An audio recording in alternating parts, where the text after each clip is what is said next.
ተስፋ በማሰብ ይጽናናሉ፣ በቃሉ ይበረታሉ። ሰዎች ቤታቸው ሆነው ቸርች ሲሄዱ ሚሊዮነር እንሆናለን የሚል ሰባኪ ይጠብቃቸዋል።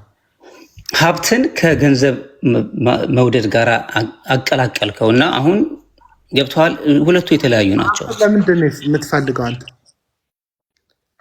እዚያው ለምሳሌ እኔ ያለሁበት ሀገር ሀቢላቢ የሚባለው ስቶር አለ እና ቢሊዮነሮች ናቸው፣ ብዙ ስቶር አላቸው በየቦታው እና መጽሐፍ ቅዱስን በየዓለሙ ለማሰራጨት 30 ዓመት ነው የሚፈጀው ብለው ባሰቡ ሰዓት እነዚህ ሀቢላቢ የሚባለው ስቶር ባለቤቶቹ ግን ያንግ ናቸው፣ ቢሊዮነር። ስለዚህ 30 ዓመት አንጠብቅም፣ መጽሐፍ ቅዱስን በ10 ዓመት ውስጥ በየዓለም ውስጥ በተለያየ ቋንቋ እንትን አድርገን እንጨርሳለን አሉ። ስለዚህ it's about your intention። ይኸውልህ እግዚአብሔር መጀመሪያ ወደ አቤል ከዛ ወደ መስዋዕቱ ነው አይደለም። ስለዚህ እግዚአብሔር ወደዛ ሰው ነው ወደ እኔ መጀመሪያ ይመለከትና ከዛ በኋላ ነው ወደ ሀብቴ የሚመለከተው። የምጠቀምበት እግዚአብሔርን በጎና ደስ የሚያሰኝ ነገር ነው ወይ ነው ወይስ ቀደም ጳውሎስ እንደዘረዘረው እንደዛ ላይ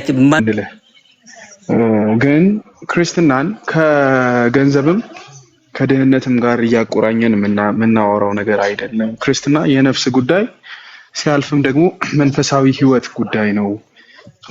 ሌላው የሚመጣው ነገር ተከታይ ነገር በሙሉ ከኛ የህይወት መስመር አንጻር የሚቃኝ ነው እንጂ ነሰሰርሊ የክርስትና ሚዛን ውስጥ ገብቶ ከክርስትናችን አንጻር አንድን ነገር ማግኘትም አለብን ማጣትም አለብን በሚል ሴንስ መሆን የለበትም። ለምሳሌ ብዙ ደሃ ክርስቲያኖች አሉ እግዚአብሔር የሚደሰትባቸው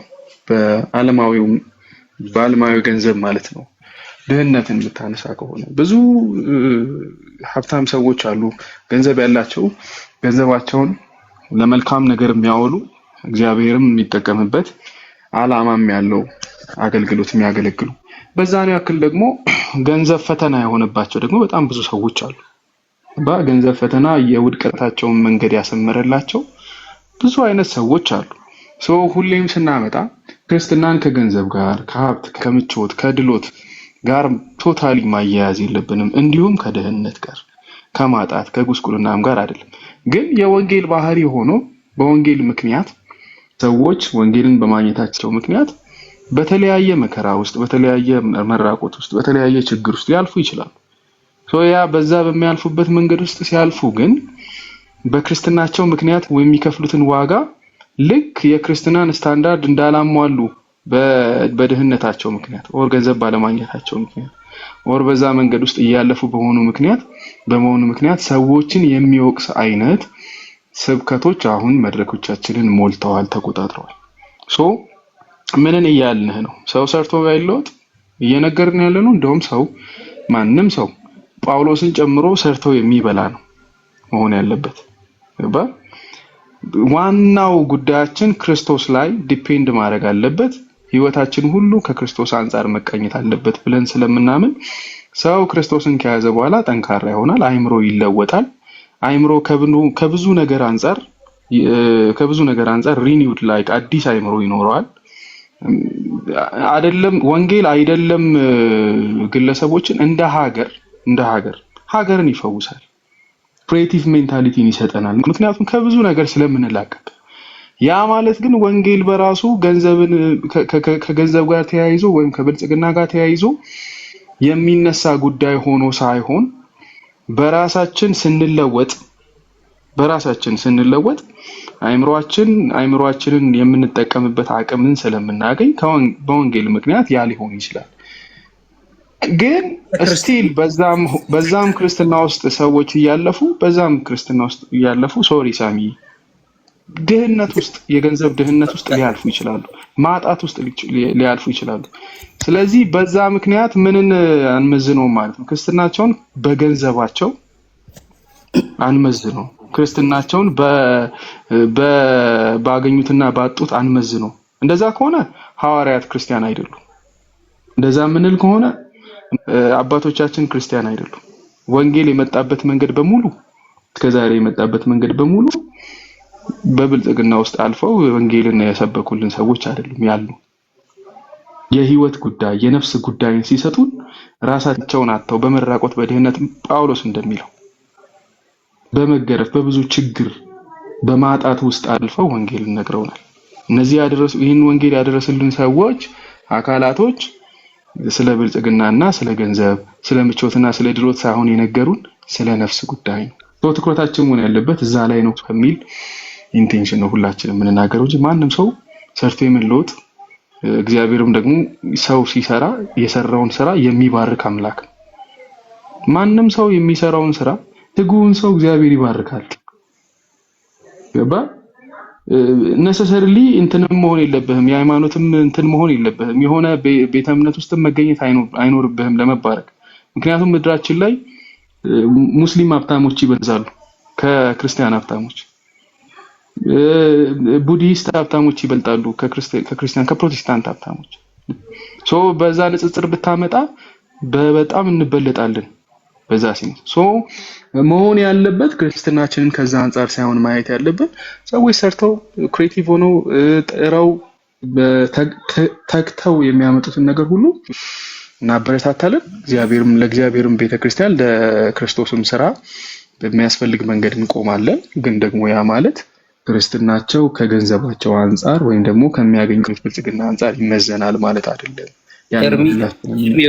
ለሚያዳምጡን ሰዎች ግን እኛ እንደዛ አላልንም። ቀደም እኔና ብናውቆ አንድ ሰው ክርስትና የሚለካው ባለው የባንክ አካውንት መጠን ነው ሳይሆን ሰምሃው አንድ አገልጋይ ወይም አንድ የቤተክርስቲያን ሰው በገንዘብ ሲባረክ ሁልጊዜ ጭቅጭቅ ይመጣል። ለምሳሌ እዚህ ሀገር አሁን ጆስቲን የሚባል ሰው እያለ አሁን እሱ በጣም ሀብታም የሆነው መጽሐፍ በመጽሐፍ ነው።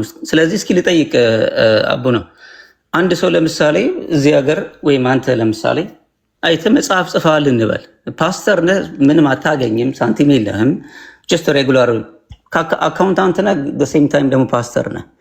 ግን መጽሐፍ ጽፈህ ስለ ጳውሎስ ሊሆን ይችላል መጽሐፍ በመጽሐፍ ነው ሀብታም ይሆን? ኤግዛክትሊ አይደለም። ስንት ሺህ ምዕመናን አለ ቁጥር በጣም ብዙ። እንደውም አክቹዋሊ ከ75,000 እንትን ነው በየሳምንቱ የሚገባው። እሱ ለቤተክርስቲያኑ የሚገባ ነው። ፖይንት ምንድነው? አንድ መጽሐፍ ሲጽፍ ግን ኦቨር $20 ሚሊዮን ነው የሚያገኘው ሰውየው። ቀላል አይደለም። ቆይ ስንት ምዕመናን አለው? 16,000 ህዝብ አለ። ሌኩድ 17,000 ሳረዴ እና ሰንደያ ሁለቴ 16,000 ምዕመናን ለቤተክርስቲያኑ የሚገባው የምትለው ቤተክርስቲያኑ የማን? የእሱ አይደል እንዴ? የግሉ እኮ ቤተክርስቲያኑ የምዕመን ነው አይደለም።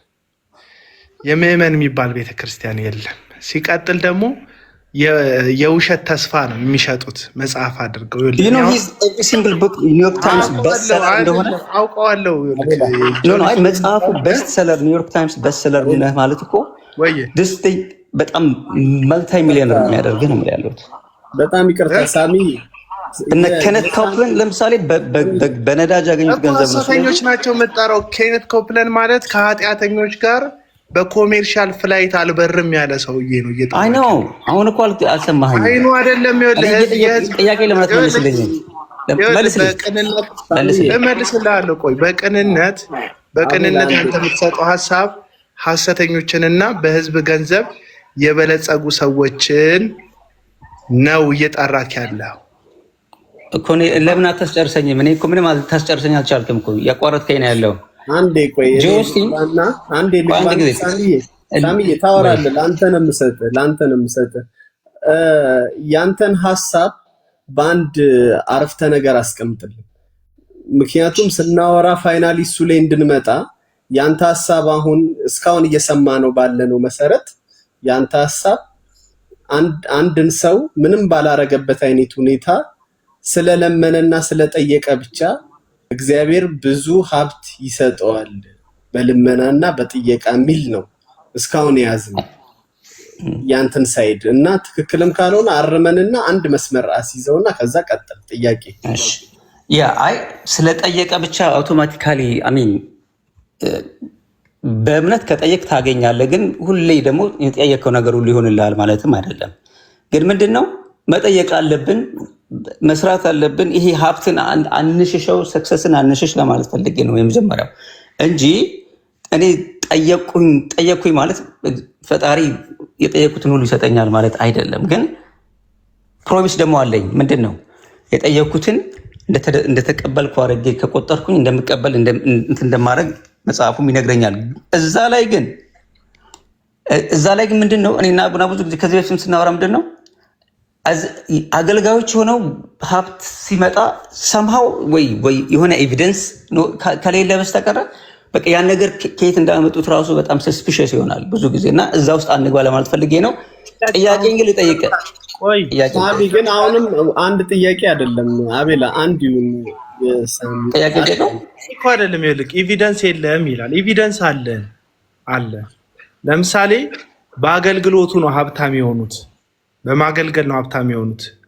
በንግድ ስራ አቋቁሞ አይደለም፣ ድርጅት ከፍተው አይደለም፣ የሆነ ኢንቨስትመንት ግሩፕ መስርተው አይደለም፣ በማገልገል ነው ሀብታም የሆኑት።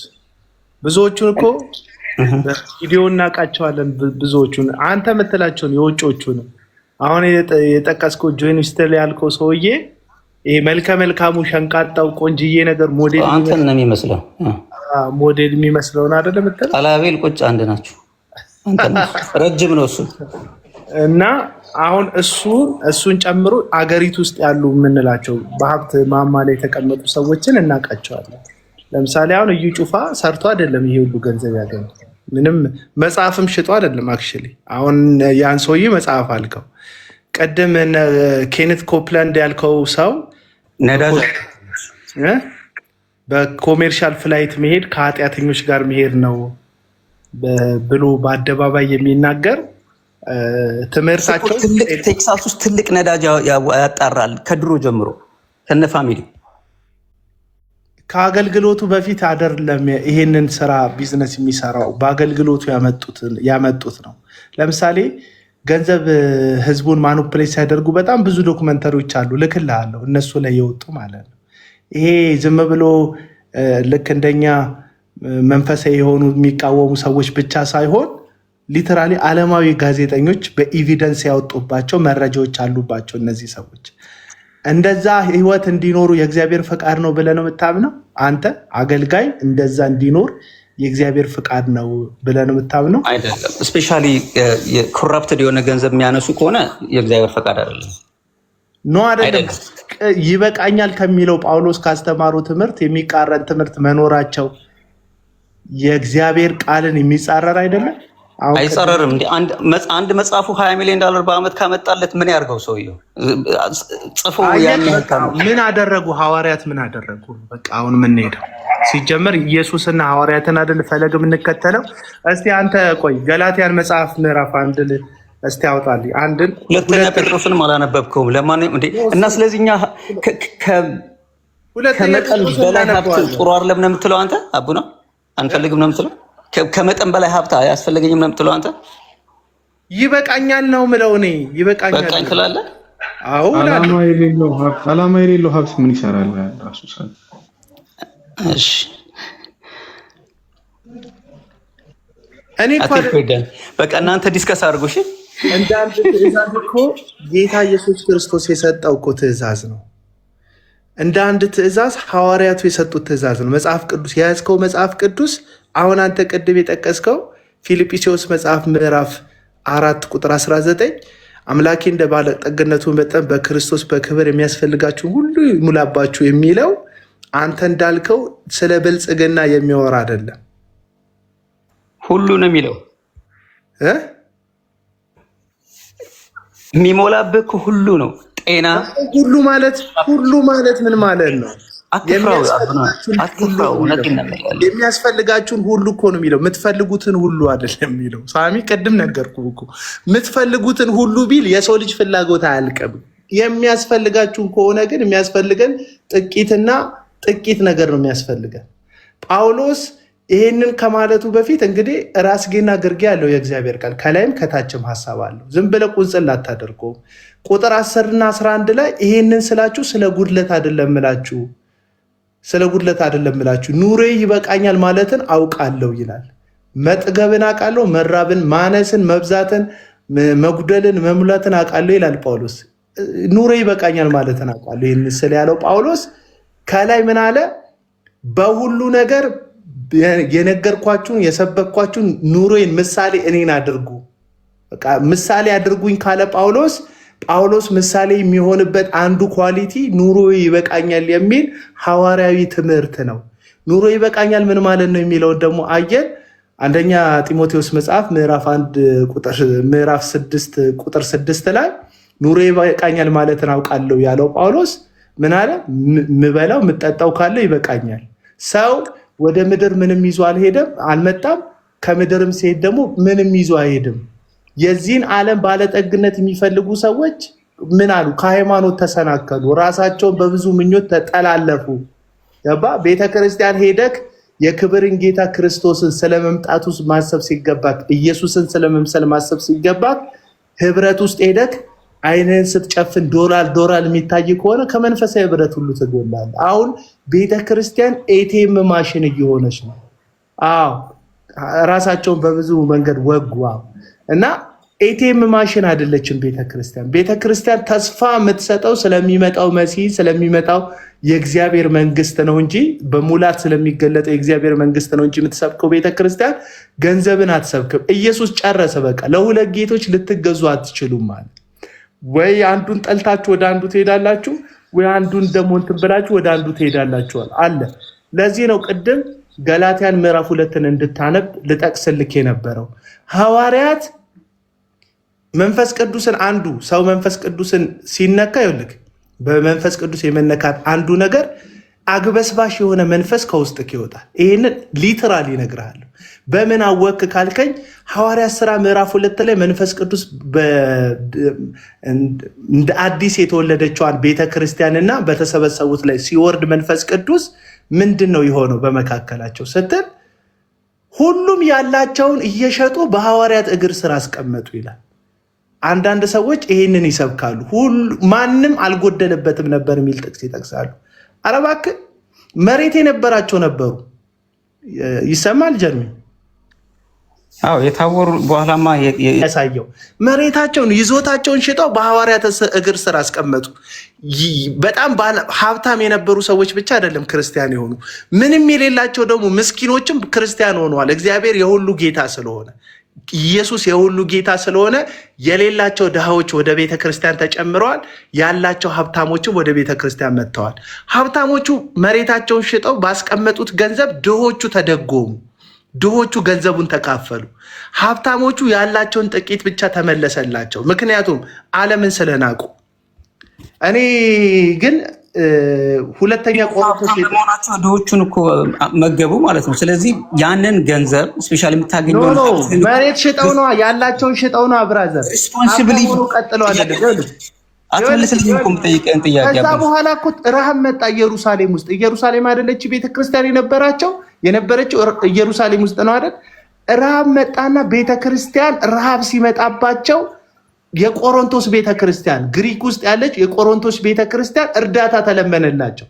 ሀብታም ሆኖ አልቀጠሉም። እነዚህ ሰዎች በራሳቸው ነው የፈረዱት። መሬታቸውን ሽጠው ለድሃ ካካፈሉ በኋላ ረሃብ ኢየሩሳሌም ውስጥ ሲገባ ተለመነላቸው እኮ እነዚህ ሰዎች ክርስትናቸው ሞኝነት ነው ማለት ነው? እነዚህ ሰዎች መሬታቸውን መሸጣቸው በከንቱ ነው ማለት ነው? አይደለም።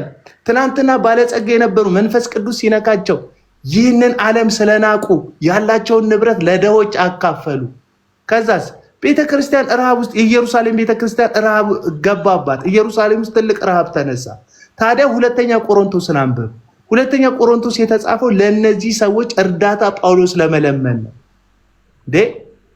ስጡ ይላቸዋል፣ አምጡ ይላቸዋል ገንዘብ። ጳውሎስ ለራሱ ኪስ ራሱን ሀብታም ለማድረግ ነው ይህንን ሀሳብ ልመና የለመነው።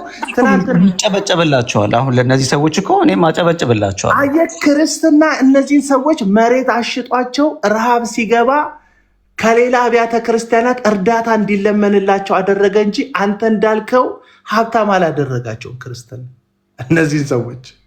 አሁን አንተ የምትለው ሀብታም የሚያደርገው ክርስትና የስህተት ወንጌል ነው። መስቀሉ ላይ የተሰራው ስራ እኛን ከእግዚአብሔር ጋር ያስታረቀ ስራ ነው እንጂ እኛን ከኪሳችን ጋርና ከንግድ ባንክ ጋር ያስታረቀ ስራ አይደለም። ጌታ ኢየሱስ ከእግዚአብሔር ጋር ያስታረቀን፣ ከንግድ ጋር አይደለም ያስታረቀን። ኢየሱስ የሞተልን ከሰማይ የነበረውን ኃጢአታችንን ይቅር ሊለን ነው እንጂ ኮራፕትድ የሆነውን ኢኮኖሚካል ፌል ያደረገውን ኢኮኖሚካል ሲስተማችንን ሊያስተካክልልን አይደለም። ኢየሱስ ገንዘብ ሚኒስቴራችን አይደለም። ኢየሱስ ሰላም ሚኒስቴራችን ነው ብራዘር። ኢየሱስ የሰላም አለቃ እንጂ መጽሐፍ ቅዱስ የሚለው የገንዘብ አለቃ አይደለም። እሱማ አቡና ግን በጣም ልታረለህ ተሳስተሃል። አም ሶሪ እኔ ኢየሱስ እና ደግሞ ሀሳብ ካለ ያወራ። እኔ ብቻ ተንጣጣው እንዴ? ለምንድን ነው አንተ ገንዘብ ላይ ኢሪስፖንሲብል የሆኑ ሰዎችን ምሳሌ እየሰጠ ኤክስትሪም የሆኑ ሰዎችን?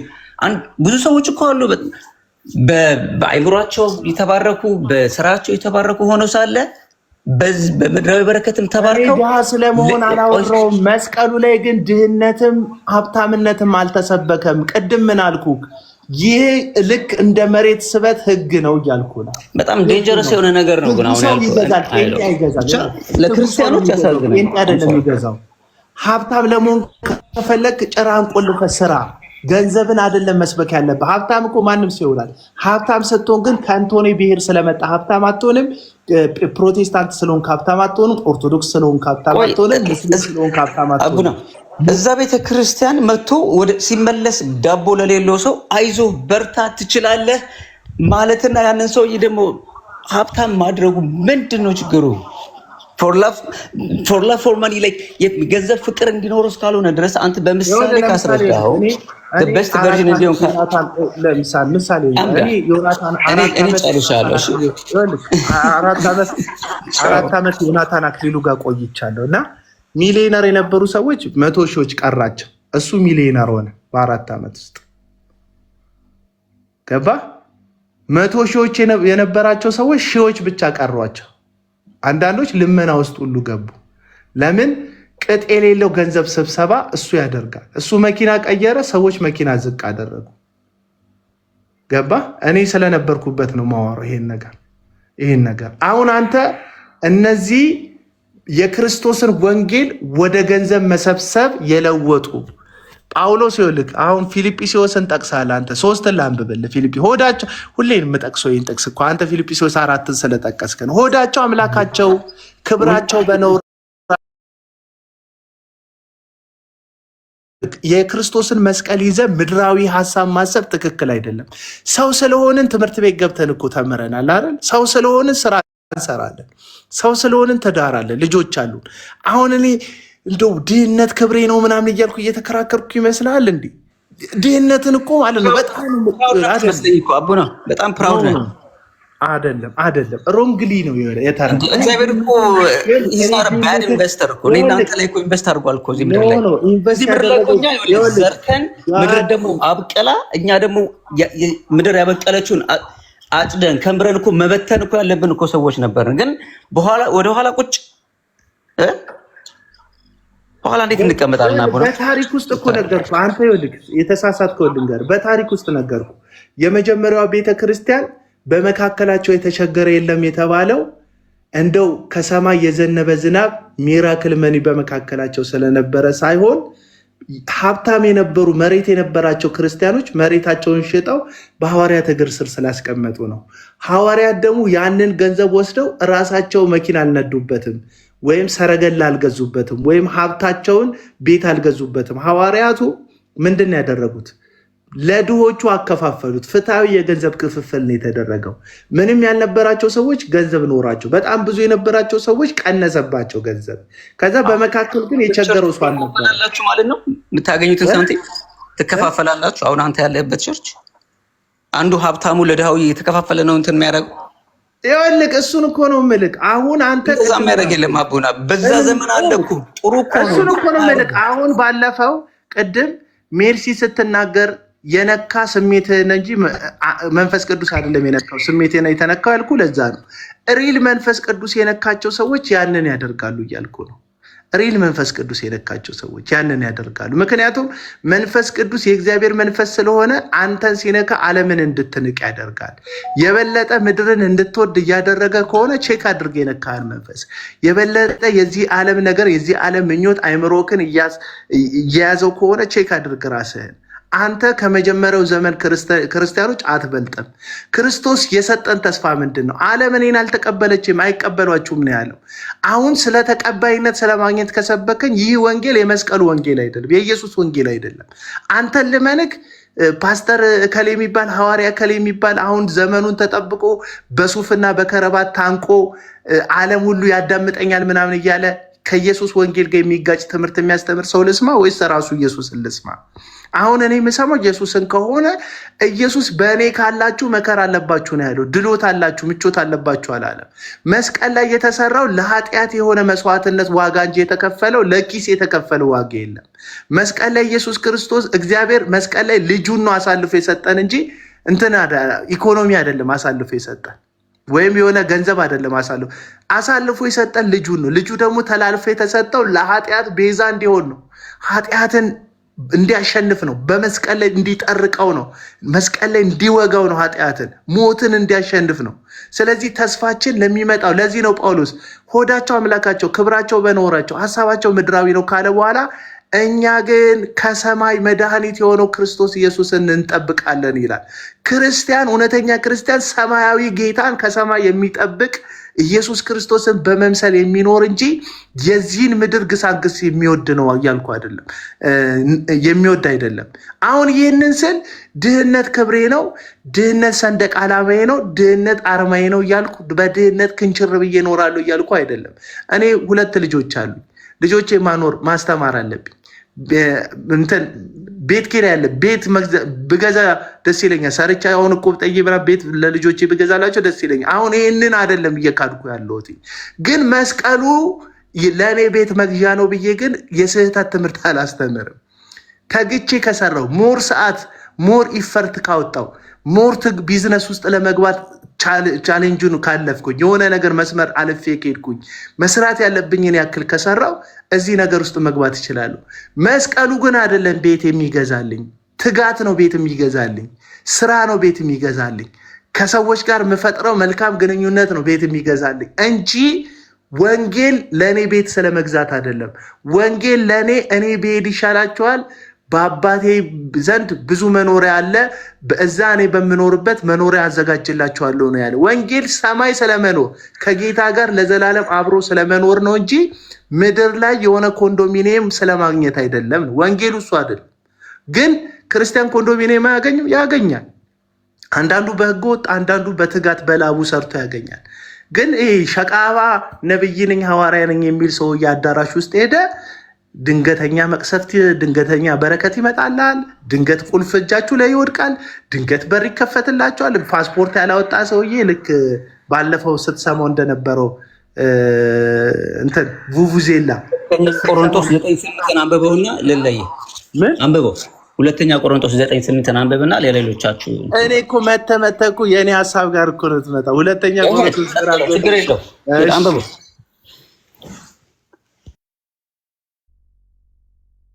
አንብብለት።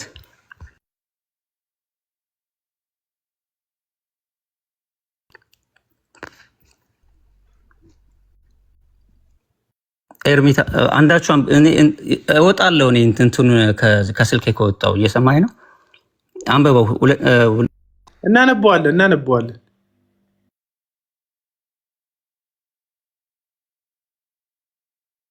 እና ገንዘብን አቢዩዝ ስለሚያደርጉ መናገርም የለብንም።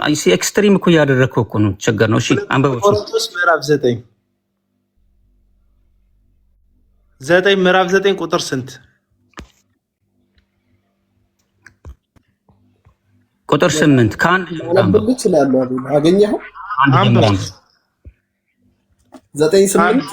ከአንድ ጀምሮ አንብቡ። ለቅዱሳን ስለሚሆነው አገልግሎት ልጽፍላችሁ አያስፈልግምና በጎ ፈቃዳችሁን አውቄያለሁና፣ ስለዚህም አኪያ ከአምና ጀምሮ ተዘጋጅቷል ብዬ ለመቄዶንያ ሰዎች በእናንተም መካለሁ። ቅናታችሁንም የሚበዙትን አነሳስቷል። ነገር ግን ለእነርሱ እንዳልሁ የተዘጋጃችሁ ትሆኑ ዘንድ በዚህም ነገር ስለ እናንተ ያለው ትምክህታችን ከንቱ እንዳይሆንብን ወንድሞችን እልካለሁ። ምናልባት የመቄዶንያ ሰዎች ከእኔ ጋር ቢመጡ ያልተዘጋጃችሁም ሆናችሁ ቢያገኟችሁ እናንተ እንድታፍሩ አላልንም።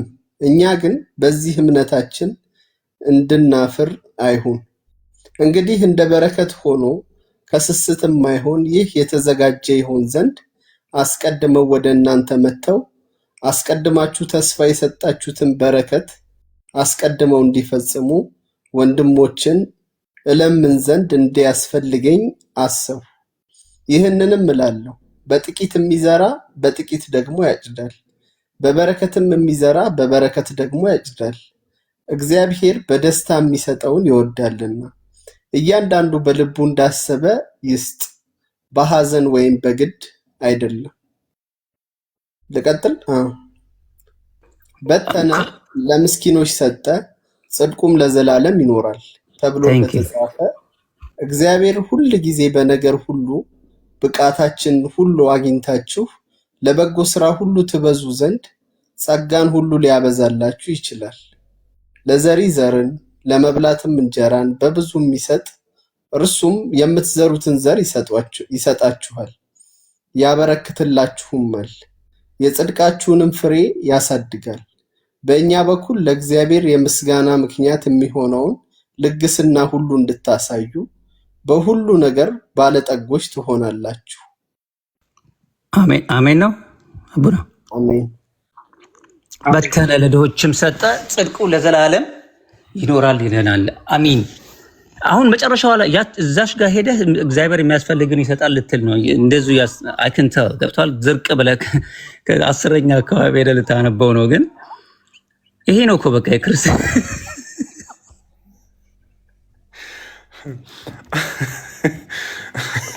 ዝቅ ብለህ አታንብበው። በቃ ለሱ ስትል ከፍ ብለህ አንብብለት። እሺ ሳምዬ አንድ ጥያቄ ልጠይቅ። ቅድም ምን ብዬ ነበር? ሁለተኛ ቆሮንቶስ ለምንድን ነው የተጻፈው?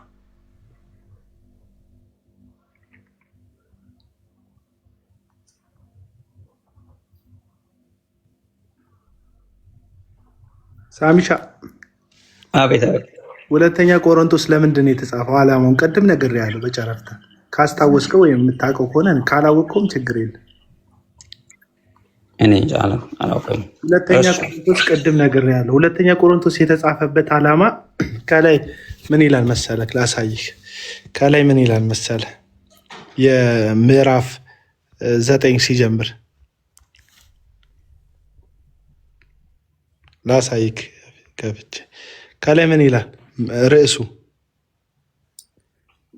ለክርስቲያኖች የተደረገ መዋጮት። ኦኬ። አላማው የእርዳታ ማሰባሰቢያ ለማድረግ ነው የተጻፈው። ጳውሎስ ለቆሮንቶስ ሰዎች እንደውም ሰው ብልክባችሁ እናንተ ሳትዘጋጁ እንዳታፍሩ አስቀድሜ ይላቸዋለሁ፣ ከዛ እኛም ደግሞ እንዳናፍር ደግሞ ይላቸዋል። ምክንያቱም ስለ እናንተ በጣም በጎነት፣ ቸርነት ነግረናቸዋል እያለ ነው። ስለዚህ ይሄ የቆሮንቶስ መልእክት የተጻፈው ጳውሎስ ገንዘብ ለማሰባሰብ የጻፈው ምዕራፍ ነው። ከማን? ከቆሮንቶስ ቤተክርስቲያን። ለምንድን ነው ይሄ የተጻፈው ሲባል በኢየሩሳሌም ቤተክርስቲያን በመካከላቸው ችግረኛ አልነበረም ተብሎ እንትን ላይ የተጻፈላቸው የሐዋርያት ሥራ መጽሐፍ ላይ በመካከላቸውም ችግረኛ አልነበረም ተብሎ የተጻፈላቸው የኢየሩሳሌም ቤተክርስቲያን በኢየሩሳሌም ድርቅ ስለነበረ ክርስቲያን አማኞች መሰሉ በሃይማኖት የሚመስሏቸው ሰዎች ረሃብ ውስጥ ስለነበሩ እነዛን ለመርዳት ነው የእንትን የተጻፈው። ሁለተኛ የተጻፈው እና እነዛን ለመጻፍ የተጻፈ ማሰባሰቢያ ነው። አሁን ምዕራፍ 9 ላይ አንተ አሁን ያነበብከው። ስለዚህ ይሄንን ሀሳብ ስታነሳ ሁለት አይነት ሀሳቦች ታነሳለህ። ዓለማዊ በሆነ ተፈጥሯዊ በሆነ ምክንያት ድንገት አማኞች ችግር ውስጥ ሊገቡም ይችላሉ። አንተ እንደምትለው አማኞች በግዴታ ብልጽግና ውስጥ ይግቡ የሚል ትምህርት አይደለም እዚህ ጋር የሚያነሳው። በነገር ሁሉ ባለጸጎች ሁኑ ይላቸዋል። አዎ በነገር ሁሉ ባለጸጋ፣ ግን ክርስትና በነገር ሁሉ ባለጸጋ ስለመሆን ውስጥ ስለመስጠት ነው። የሚሰጥ ሰው ይባረካል። ለምሳሌ አሁን ለድሃ የሚሰጥ ለእግዚአብሔር ያበድራል ይላል። እግዚአብሔር የሰው ብድር ይይዛል? አይይዝም። ለዛ ነው ያልኩ አማኞች ለሰው ገንዘብ መስጠት አለባቸው፣ ሰውን መደገፍ አለባቸው። ቀድም ገላትያን ምዕራፍ 2 ላይ ላንብብል ያልኩት ይሄንን ነው። ለምሳሌ ጳውሎስን በጣም በቃ ሐዋርያት ያሳሰቡት በኢየሩሳሌም ሄዶ በጎበኛቸው ጊዜ እጅግ አደራ ያሉት የዚህ ዓለም ድሆችን እንዲያስባቸው ነው። ምክንያቱም የክርስትና አገልግሎት ሚሽን ነው። አንዱ ሚሽን ነው፣ ወደ ዓለም ሁሉ ወንጌልን ለፍጥረት ማድረስ ነው አንዱ ሚሽን። ሁለተኛው ኮምፓሽን ነው፣ ሰዎችን መርዳት፣ በተለይ በመካከላችን ያሉ ምስኪኖችን መርዳት። አሁን አንተ የምትላቸው ባለጸጋ አገልጋዮች፣ በተለይ አገኛ ሀገር ውስጥ ያሉ ባለጸጋ አገልጋዮች በምእመን መካከል የቤት ኪራይ መክፈል የቸገረው አለ። እነሱ ፋንሲ ላይፍ ይኖራሉ። አየክ፣ የመስቀሉ ስራ ሀብታም ስለማድረግ ከሆነ መድረክ ላይ ያለውን አስራት የሚበላውን ሰውዬ ብቻ ሀብታም አያደርገውም ነበር እግዚአብሔር፣ ሁሉም ሀብታም የሆኑ ነበረ። ግን አየክ፣ እነዚህ ለዛ ሰውዬ ለቸርች ሰጠን ብለው ለግለሰብ የሚሰጡት ሰዎች የቤት ኪራይ ያጣሉ፣ የሚበሉት ያጣሉ። ግለሰቡ ግን ባለጸጋ ይሆናል። ጳውሎስ ሐዋርያቱ እንደሰጡት አይነት ለድሆች የሚሆን ፓሽን የላቸውም። የሚደግፉ አይደሉም፣ የሚረዱ አይደሉም፣ ለሰው የሚተርፉ አይደሉም። ገንዘብ አምላካቸው ስለሆነ በኤኒ ሚንስ ከህዝቡ ይዘርፉታል። ቅድም እንደጠራካቸው አይነት ኬነት ኮፕለን ምናምን እንዳልከው አይነት ሰውዬ ገባ፣ ድሃን የሚንቁ ድሃን የሚጸየፉ ሰዎች ናቸው። እኔ እናንተ ግን በአይዲያው እንስማማና እንለያይ። አይዲያው ማለት ነው አሁን አንተ ብትሆን ያንን ያገኘኸው ታካፍላለህ ከስር ላሉት። ስለዚህ አይዲያው ትክክል ነው አይደለም? እኔ እኮ ስለ አይዲያው አናገኝም ነው የምልህ። አናገኝም፣ እሺ፣ ያንን አናገኝም። ምክንያቱም አስራቱ የኔ ስላልሆነ አስራቱን ወደ እኔ ኪስ ካልከተትኩት ሚሊዮነር አልሆነ። መባውን ወደ እኔ ኪስ ካልከተትኩት ያን ነገር አላገኘው። ትክክለኛ ኑሮ የሚኖሩ ክርስቲያኖች ጳውሎስ እንዳለው መጠነኛ ህይወት የሚኖሩ ናቸው እንጂ የተግበሰበሰ ህይወት፣ በተለይ አገልጋይንም ብሎ አህያል እንዳለ እንደ ቤት እና ቤት አልንዳ አህያል እንዳ ብሎ በትምክህት የሚንቀባረር ሐሰተኛ አገልጋይ የቅንጦት ህይወቱን የሚናገር እውነቴን ነው የምልህ። አህያል እንዳ ሲልሱ የኛ ጌታ ኢየሱስ እኮ ኢየሩሳሌም ሲገባ በሰረገላ አልገባም እኮ ኢየሱስ። ስለዚህ እኔ እናንተ ላቡን አሁን ሌላውም ሰው ኮንፊውዝድ እንዳይሆን እኔ እናንተ በአይዲያው ተስማምተናል። ግን እንዴት ነው የምናወለው? ከየት እናመጣዋለን? ከየት አመጣኸው? ከዛ ደግሞ እንዴት ነው አትባረክም? ለምሳሌ አሁን ሙስሊሞች ሰደቃ እያሉ ስለሚያበሉ ለድሃ ያገኛል። ምክንያቱም መስጠት፣ ለድሃ ማብላት፣ ለድሃ መስጠት እግዚአብሔር ዘንድ በረከት ተስማምተናል። እኔ እናንተ እኮ አንድ ፔጅ ነን በቃ። ለድሃ መስጠት፣ ለምስኪኖች መርዳት እግዚአብሔርን ማበደር ስለሆነ አሁን ሙስሊም ጴንጤ ስለሆነ ወይም ክርስቲያን ስለሆነ የተሻለ አያገኝም ሰው እያልኩ ነው። ይሄ ጉዳይ ልክ እንደ መሬት ስበት ህግ ለሁላችን የሚሰራ ጉዳይ ነው እያልኩ ያለሁት። ተስማምተናል። አቢዩዝ አታርጉት እንጂ ሀብትን ቢመጣ አዝሎንጋዝ እግዚአብሔርን በጎና ደስ የሚያሰኝ እስከሆነ ድረስ ተስማማለን። እኔ እናንተ እንስማማለን። እነዚህ ሰዎች አቢዩዝ እያደረጉ ከየት ነው የሚመጣው ነው የምልህ። ለምንድን ነው አሁን አንተ በጣም ብዙ ጊዜ ስለ ሀብት ታወራለህ? ሀብታም ነህ? አዎ ነኝ። ድሃ ትረዳለህ? ትደግፋለህ? ያ በምችለው ወይናት በፐርሰንት 10% እያልኩ አይደለም፣ ግን ስለሆንኩ ነው ሀብታም የሆንከው። በቢዝነስ ስለሆንኩ ነው የራሴ ቢዝነስ ታውቂያለህ እንዴ? እኔ የራሴ ፕሮፌሽናል ቢዝነስ እንዳለኝ እዚህ አሜሪካ አለ። ግን ጴንጤ ስለሆንክ ነው ሀብታም የሆንከው? ኖ ላይክ ኖ፣ ግን ይበዛልኝ፣ በዝቶልኛል። ይብዛልህ፣ እኔ የሚያገባኝ ይብዛልህ። ግን ጴንጤ ስለሆንክ ጌታን ከተቀበልኩ በኋላ በዝቶልኛል ነው። አልኮሆል ነፃ ሆኛለሁ ጌታን ከተቀበልኩ በኋላ በዛልኝ እኮ። እሱን እኮ ቅድም እኮ ብያለሁ። ለምሳሌ ክርስቲያን ስትሆን፣ ትክክለኛ ክርስቲያን ስትሆን ተዛማጅ ሱስ አይኖርብህም። ተዛማጅ ጥገኛ የምታደርገው ነው። እውነተኛ ክርስቲያኖች ከተዛማጅ ሱስ ነፃ ስለሚወጡ ኤክስትራ ወጪ፣ ቁማርተኛ ከሆንክ ቁማርህን ትተዋለህ። በቁማር ታጣ የነበረውን ገንዘብ ሴፍ ታደርጋለህ። እሱ ጥቅም ይሄን የምናበረውስ ግን በስነ ዜጋ ማምጣት ትችላለህ። ይሄንን በስነ ዜጋ ማምጣት ትችላለህ። መልካም ዜጋ ቁማር መጫወት የለበትም ብለህ ካመንክ እና ከተውክ በስነ ዜጋ ማምጣት ትችላለህ። በመልካም ይበዛላቸዋል እኮ ይለናል። እዛ ላይም ቀደም እኮ የሚሰጡ ናቸው የሚበዛላቸው እኮ ሰጣለሁ፣ ይበዛልኛል። በተነ ሌሎችም ግን ይሄን ነገር ወስደግ ኢየሱስ ክርስቶስ ኃጢአተኞችን ለማዳን ከሰራው የመስቀሉ ስራ ጋር አትስተ ይሄ እንደ መሬት ስበት ህግ ለሁሉም ሰው የሚሰራ ነው። አቡነ ልክ ነው። በቃ እሱን እኮ ነው እያልክ ያለሁት። በፍጹም ኖ አይ ክራይስት እኮ የሰራልን ስራ እኮ ከምንም የሚገናኝ እኮ የለም። ዳስ ኮምፕሊትሊ አይገናኝም። ምንድነው ግን በቃ ክርስቲያን ስትሆን በቃ ትባረካለህ የሚለውን ነገር ላይ በቃ አትወደውም። እሱን ይቅርብ በቃ ትቼዋለሁ። ግን በጣም ደስ የሚል ዲስከሽን ነበር። እሺ እና ጥሩ ነው እንደዚህ ደግሞ ይህን ነበር የሚያረኩት የነበረ ስለ በረከት ስታወራ በሰማይ ስፍራ በመንፈሳዊ በረከት ሁሉ የባረከን የክብር አባት አይደል አብ ነው የሚለው መጽሐፍ ቅዱስ አይደል ኤፌሶን መጽሐፍ በመንፈሳዊ በረከቱ ለምንድን ነው ምድራዊ በረከትን የማይጠቅሰው? እዛ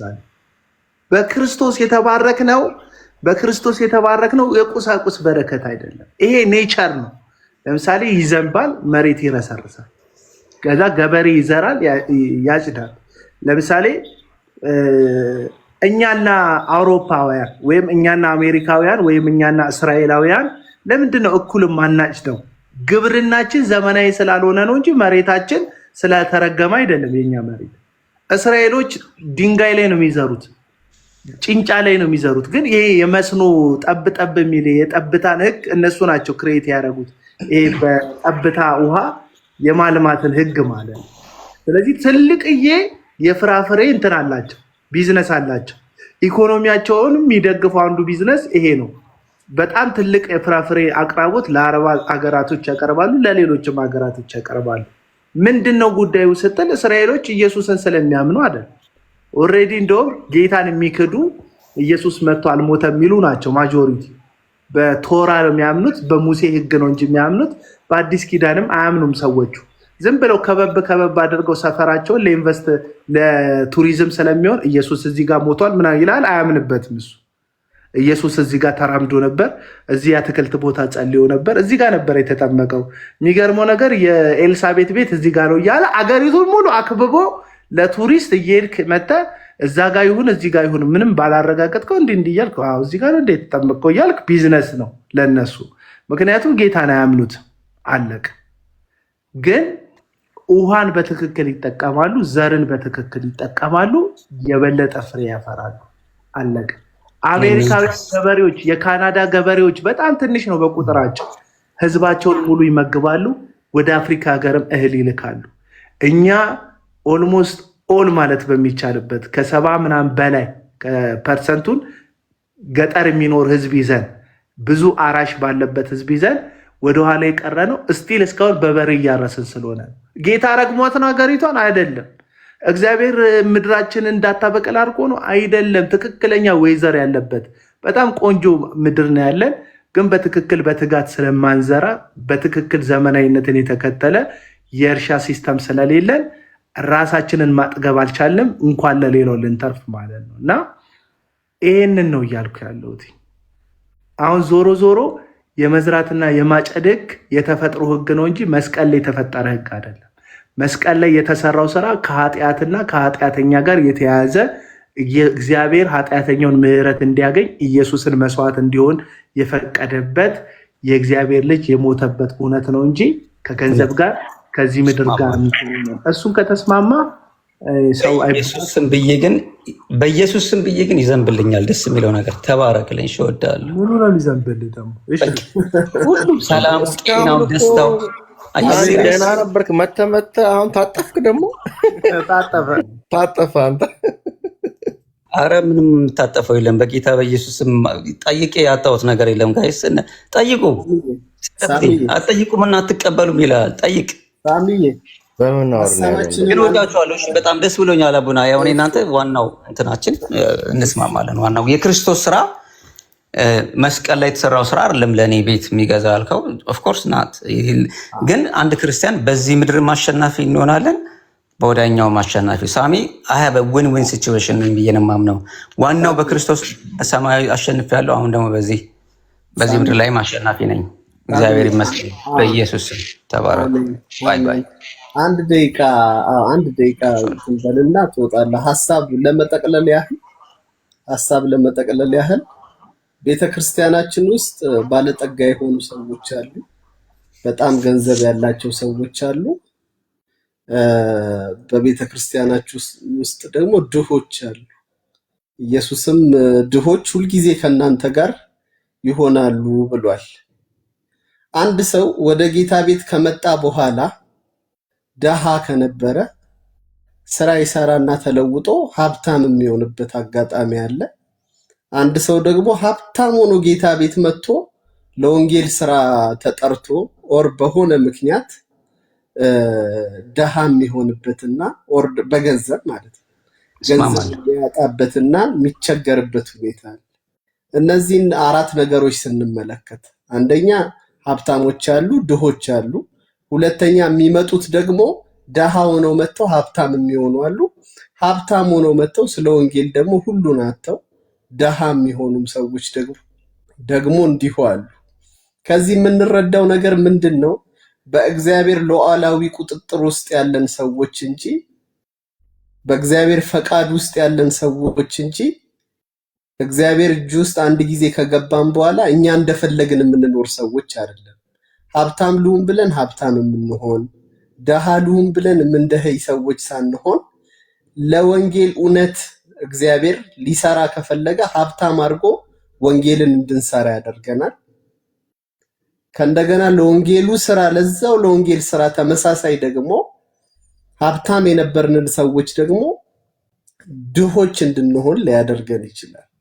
እግዚአብሔር የሚከብረው ልጁ የሚታይበትን መንገድ ነው የሚፈልገው። ወንጌሉ የሚሰበክበትን መንገድ ነው የሚፈልገው። በእኔ ድህነት የክርስቶስ ኢየሱስ የሚታይ ከሆነ ቁልቁል ድህነት ውስጥ እገባለሁ፣ ኢየሱስ ይታይ እንጂ። የእግዚአብሔር ፕሮግራም ያ ነው።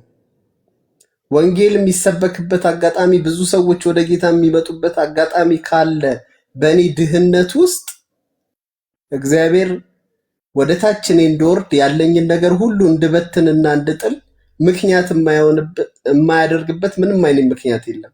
ሉክ ለምሳሌ በርናባስ ሐዋርያቶቹ ጋር መጣ። ዮሴፍ አይ ቲንክ ዮሴፍ ነበር ስሙ። መጣ፣ መሬቱን ሸጠ፣ ሐዋርያት እግር ስራ መጣና አስቀመጠ። ለአገልግሎት ወጣ። ለአገልግሎት ወጥቶ ብዙ መከራ እየከፈለ ወንጌልን ያገለገለ ሰው ነው። መሬቱን ሽጡ። ያኔ እንግዲህ መሬት የሚባለው አሁን እንዳለው ነው 175 ካሬ 200 ካሬ አይደለም።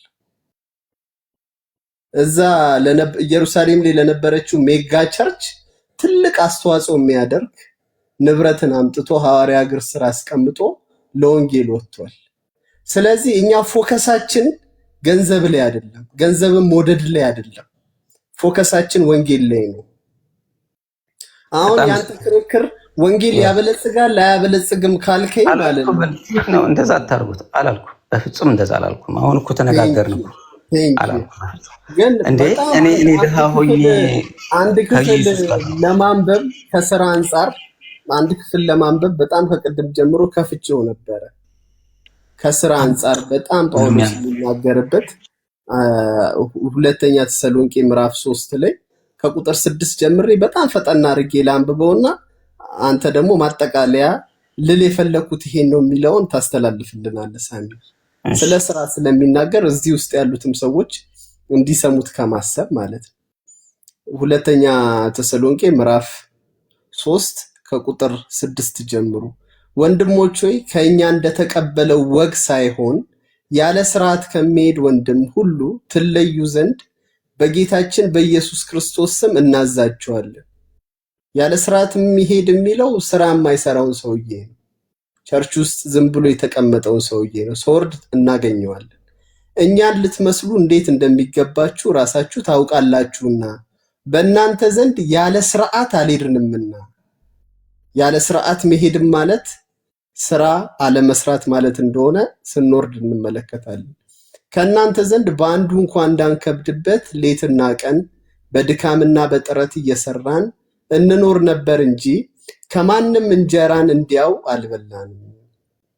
ይህም እኛን ልትመስሉ ራሳችንን እንደ ምሳሌ እንሰጣችሁ ዘንድ ነበር እንጂ ያለ ስልጣን ስለሆንን አይደለም።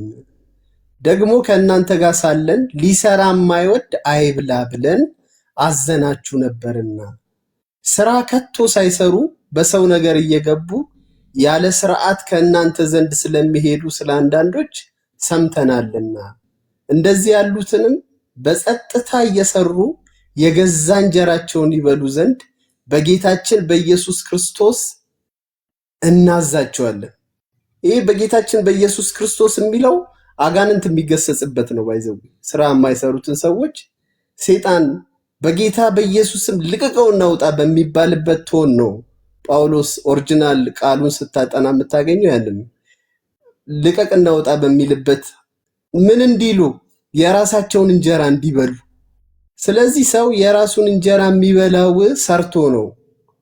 ሳይሰራ ከሰማይ የሚዘንብ እንጀራ የለም። ውጡና ስሩ እያለ ነው ጳውሎስ። እኛ ደግሞ ያን በምሳሌነት አሳይተናቸዋል። ስልጣን ኖሮን እያገለገል ከእናንተ ተቀብለን መብላት እየቻልን ግን እየሰራን ያሳየናችሁ እናንተ ይሄን እንድታደርጉ ነው ብሎ ይነግራቸዋል። ከዛ በኢየሱስም እንመክራችሁም አለን። ግሳጼው ብቻ ሳይሆን እናዛቸዋለን ብቻ ሳይሆን ምክርም ነው፣ እንመክራቸዋለን። እናንተ ግን ወንድሞች ሆይ መልካም ስራን ለመስራት አትታክቱ ይላል። ያለ ኮራፕሽን የሆነ ንጹህ የሆነ ጌታን የሚያስከብር የሰው ደም የሌለበት የሰው ላብ የሌለበት አገልጋይ ስትሆን የዘይት ሽያጭ የሌለበት የጨው ሽያጭ የሌለበት የበርበሬ የቲሸርት ሽያጭ የሌለበት ንጹህ የሆነ እንደ እግዚአብሔር ቃል የሆነ አስራቱ መጥቶ ለሚያገለግለው ሰው ሁሉ መብል እንዲሆን ብቻውን አንዱ ሰውዬ እንዲያጠራቅመው ሳይሆን ንጹህ ማለት ያ ነው። በቢሮ ውስጥ የሚሰሩ ሰዎች ከሙስና የጸዳ ስራ፣ ኮንትሮባንድ ዕቃ የማያስገቡ፣ ጊዜው ያለፈበት ነገር የማያስገቡ፣ ያለ ሪሲት የማይሸጡ፣ ለመንግስት መስጠት ያለባቸውን የሚሰጡ፣ እንደዚህ እየተሰራ የራሱን እንጀራ ሰው እንዲበላ እግዚአብሔር ያስቀመጠው ሩል ነው ብዬ ነው የማምነው። ስለዚህ በዚህ መንገድ ስንሄድ እግዚአብሔር አይባርከንም፣ በጣም ነው የሚባርከን። አይ ቲንክ የክርስትና ሲስተሙ ራሱ ግን ወደ እንትን የሚያመጣ ነው። አሁን ለምሳሌ በጽድቅ ልነግድ ልስራ ካልክ፣ ገንዘብ አልሰጥም ካልክ ለአንዳንድ አካላቶች ፌል ታደርጋለህ። በስራው ላይ ብዙ ሰክሰስም አታመጣ። በጽድቅ መጓዝ ራሱን ችሎ ዋጋ እንድትከፍል ያደርጋል። መጽሐፍ ቅዱስ ሲናገር የእግዚአብሔር መንግስት በመብልና በመጠጥ የሚሆን ደስታ እንዳልሆነ በመንፈስ ቅዱስ እንደሆነ ይናገራል። የእግዚአብሔር መንግስት በመብልና በመጠጥ የሚሆን ደስታ አይደለም በመንፈስ ቅዱስ እንጂ ካለ የእግዚአብሔር ቃል። አሁንም ይህንን ዓለም በማጋበስና ከዚህ ዓለም ጽዋ በመጎንጨት ደስታና ሰላም ለማግኘት ማሰብ ፍጹም ጤናማ ከሆነው ክርስትና የራቅ አስተሳሰብ ነው የሚል እምነት ነው ያለን። ለዚህ መጽሐፍ ቅዱስ ቅድም ያልነው ኑሮ ይበቃኛል የሚለውን ማድረግ ነው። አሁን ለምሳሌ ከምበላው ከምጠጣው ከመኖሪያ ቤት አልፈ መኖሪያ ቤት ኖሮክ የምበላው የምጠጣው ቋሚ ገንዘብ ኖሮክ አካውንትክ ውስጥ የዘፈዘፍከው የገንዘብ ቁጥር ባለጸጋ እንደሆንክ አይናገርም። ለምሳሌ ሁለተኛ ቆሮንቶስ ምዕራፍ 9 ስለ ባለጸግነት ነው። ሀብታምና ባለጸጋ ይለያያል። ሀብታምና ባለጸጋ ይለያያል። ምን ኃጢአት ነው ወይ አቡነ? እንደዛ አለማካ ሁሉንም ወስደ አለማካ ከእግዚአብሔር ሀሳብ ውጭ ነው ብሎ ነው። የእውነት እንደው በአዲስ ኪዳን እግዚአብሔር በዛ እኛን ይወቅሰናል። በምን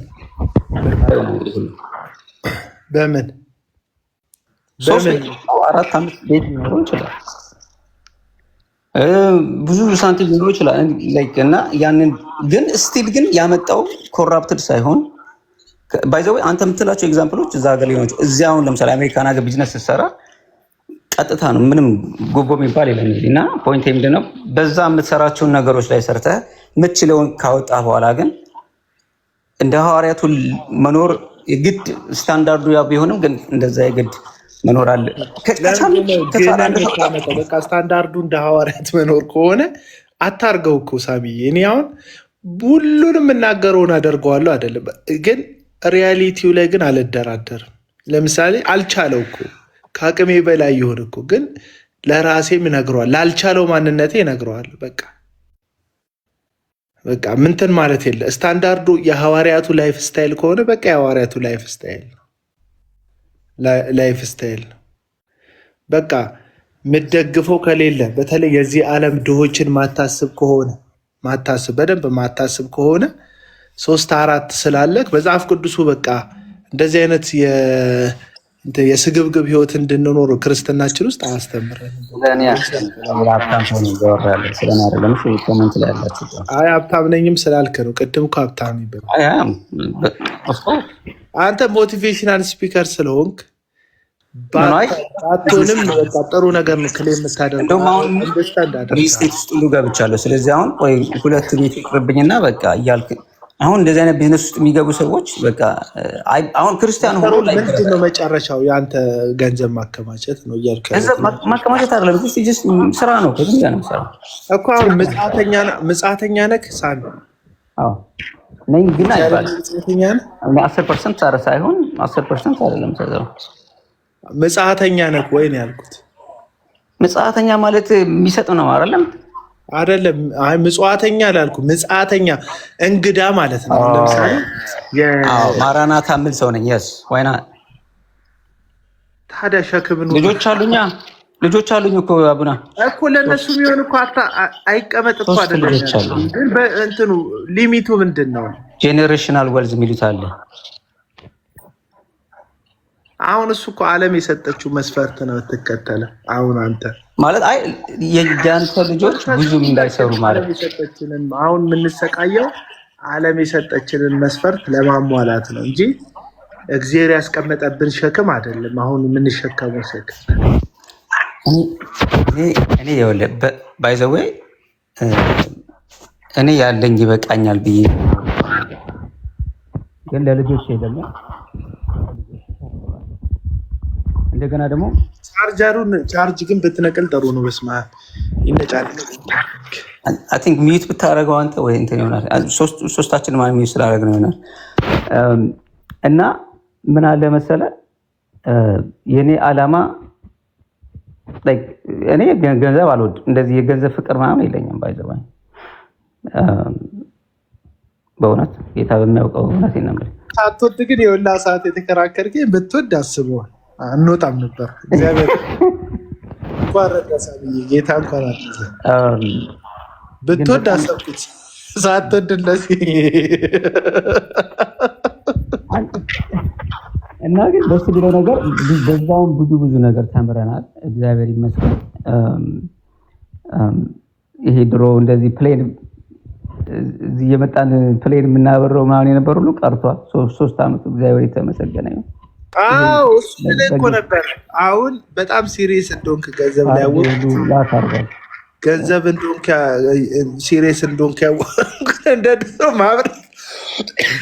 ድሮ ማለት ሳሚ መምጣቱ የሚታወቀው የሆነ ነገር ይጨሳል በጊፍት ማለት ነው ድሮ። አሁን ሳሚ መምጣቱ የሚታወቀው ደጋግሞ ኮመንት ይጽፋል።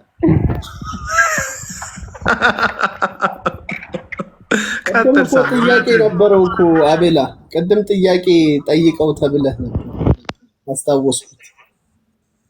እስቲ ስለ ፍራኦል ስለ ኤምባሲ ምናምን ስለገባበት ጌታ ምግብ ጉዳይ ምንድን ነው? ልወጣ ነው እኔ አይሰማኝም።